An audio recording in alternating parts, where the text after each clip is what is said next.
Anak kecil ini memimpin tangan ibu dan ayahnya yang buta melapor diri pada hari pertama persekolahan tanpa ada perasaan malu pada rakan-rakan, malah berbangga memimpin ayahnya datang ke sekolah. Pada hari ini, kita akan belajar mata pelajaran Bahasa Melayu tahun 5, Anugerah yang Bernilai. Setiap seorang dijadikan ada kelebihan dan ada kekurangan. Objektif yang ingin dicapai pada hari ini, cikgu mengharapkan anak-anak murid dapat menulis cerita berdasarkan gambar yang diberi. Kemahiran pada hari ini ialah kemahiran menulis.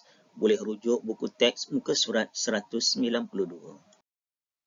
Mari kita sama-sama membaca petikan teks yang bertajuk Anugerah yang Bernilai. Afifi ingin menghasilkan karangan bagi menyertai pertandingan sempena Minggu Bimbingan dan Kaunseling Sekolah Kebangsaan Seri Damai. Dia ingin menulis sebuah kisah yang dapat membangkitkan semangat murid untuk menimba ilmu. Rujuk gambar: Nisa 7 tahun, mempunyai ibu bapa yang cacat penglihatan. Sayangi ibu bapanya. Gambar kedua pula memberi isi penting. Hari pertama persekolahan menceritakan keadaan sekolah. Teruja semangat. Rujuk gambar seterusnya, perkataannya tertulis ataupun ayat ringkasnya tertulis, merakamkan perlakuan murni, tersentuh hati, kecekalan murid. Gambar berikutnya, tular perliputan media, menemu ramah ibu bapa, berdikari dalam hidup. Seterusnya, gambar yang terakhir, guru besar memuji, mencontohi sikapnya, kekurangan bukan penghalang. Dan disediakan perenggan pertama sebagai perenggan pendahuluan untuk kamu membuat latihan. Pada hari ini, murid-murid dikenaki membina ayat dan membuat dalam bentuk perenggan berdasarkan gambar menjadikan satu karangan. Perenggan pertama diberi ayatnya berbunyi, Nisa seorang murid pintar yang berumur 7 tahun. Dia mempunyai ibu bapa yang cacat penglihatan. Walaupun ibu bapanya dilahirkan sebagai insan istimewa, Nisa amat menyayangi mereka dengan sepenuh hatinya. Kamu dikenaki merujuk pada gambar, isi-isi penting yang diberi sebentar tadi, sambungkan jadi karangan yang lengkap. Pada hari ini latihan, kamu kena buat karangan dan terlebih dahulu buat perenggan demi perenggan berdasarkan gambar dan isi penting yang diberi. Contoh, kita akan buat gambar yang pertama untuk menghasilkan perenggan yang kedua berdasarkan perenggan pertama telah pun diberi. Isi pentingnya tadi, hari pertama persekolahan, menceritakan keadaan sekolah, teruja dan semangat. Macam mana kita nak sambung? Cikgu nak bimbing kamu. Ini contoh jawapan. Pada hari pertama persekolahan, Nisa membawa ibu bapanya melawat persekitaran sekolah. Dia menceritakan keadaan sekolah tersebut kepada mereka. Dia sangat teruja dan bersemangat untuk menimba ilmu. Bayangkan, pada hari pertama persekolahan, dah pastilah kita nak tinjau, nak tengok kawasan sekolah. Terutamanya kalau murid darjah 1, nak pergi ke tandas, nak pergi ke kantin, nak pergi ke kedai buku, nak pergi ke pusat semua, lawat semua. Yang kedua, kamu akan ceritakan, nak pula Nisa ni ibu bapanya buta. Dia sambil dia berjalan, mak, ini kantin, ini kedai buku, dia ceritakan.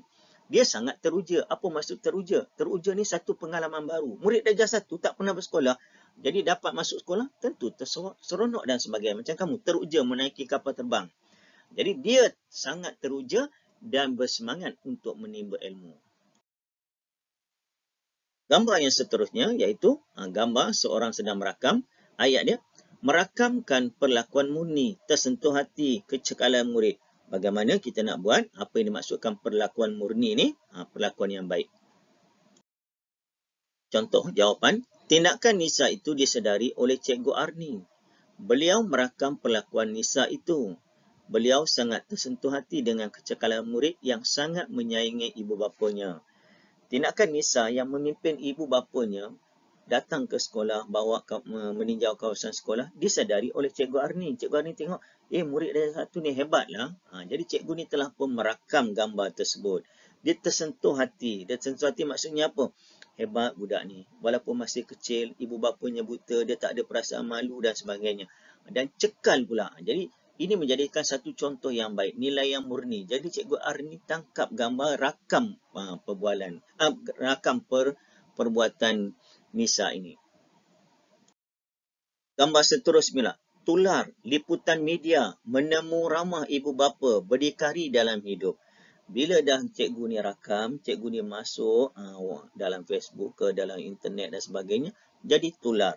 Jadi kita akan tengok macam mana nak buat ayat. Rakaman video Nisa itu telah tular dalam media di seluruh negara. Tular ni adalah satu perkataan baru, orang kata viral dan sebagainya. Jadi bayangkan murid darjah 1 pimping tangan ayahnya tanpa perasaan malu dan sebagainya.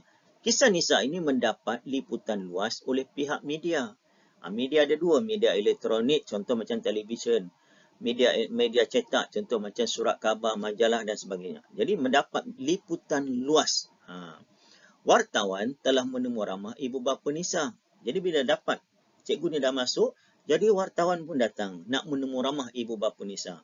Menurut mereka, Nisa ni memang anak yang suka berdikari dalam hidup. Tengok, anak yang baik darjah 1, ibu bapa yang buta ni puji. Nisa ini memang anak yang suka berdikari. Maksudnya apa? Dah boleh uruskan diri sendiri. Bayangkan, yang normal pun, kadang-kadang darjah 1, nak pakai baju tak tahu mak sikat rambut dan sebagainya. Tapi Nisa ni dah boleh berdikari. Hebat tak hebatnya? Gambar terakhir. Guru besar memuji, mencontohi sikapnya. Kekurangan bukan penghalang. Bila sikap Nisa yang bagus, guru besar panggil naik atas pentas, suruh rakan-rakan jadi contoh. Kecatatan adalah bukan penghalang untuk kejayaan. Kesusahan bukan penghalang dan sebagainya. Jadi macam mana nak buat? Kita rujuk sama-sama. Guru besar memuji sikap Nisa semasa dalam perhimpunan. Kalau ikut perhimpunan ni, setiap hari Isnin, hari pertama persekolahan, perkara yang baik, guru besar akan memuji. Perkara yang tak baik, guru besar akan tegur dan beri nasihat. Jadi sikap Nisa ni bagus, guru besar memuji. Beliau meminta murid lain mencontohi sikapnya. Beliau mengingatkan murid-murid bahawa kekurangan bukan penghalang untuk meluahkan rasa sayang. Jadi jangan malu jika ibu bapa kita ada serba kekurangan. Contohnya macam Nisa, ibu bapanya kedua-duanya buta. Ada orang dia rasa malu bila mak dan ayah dia cacat dan sebagainya. Ambil contoh sikap Nisa ni sebagai panduan dan teladan buat kita semua. Sebagai kesimpulan, berdasarkan tajuk yang kita pelajari pada hari ini ialah anugerah yang bernilai. Setiap seorang ada kelebihan dan ada kekurangannya. Sebagai murid pula, jangan kita menjadikan kekurangan bagi pihak diri kita khususnya dari segi kecacatan fizikal atau sebagainya ataupun kekurangan kemiskinan untuk kita tidak mahu belajar dan sebagainya. Jadikan kisah Nisa ni sebagai pembakar semangat kepada kamu, khususnya murid-murid maupun pelajar, ambil iktibar untuk kita mengejar kejayaan itu. Kita kena buang perasaan malu dan sebagainya. Kadang-kadang ada kelebihan yang kita miliki. Ada kalanya kekurangan itu kita terima dia sebagai takdir ilahi buat kita dan kita jadikan dia pembakar semangat untuk kita terus berjaya. Okay? Jadi, cikgu harap anak-anak murid semua terus semangat untuk belajar, buat kerja yang guru-guru beri, jangan dijadikan dia sebagai satu alasan dan sebagainya.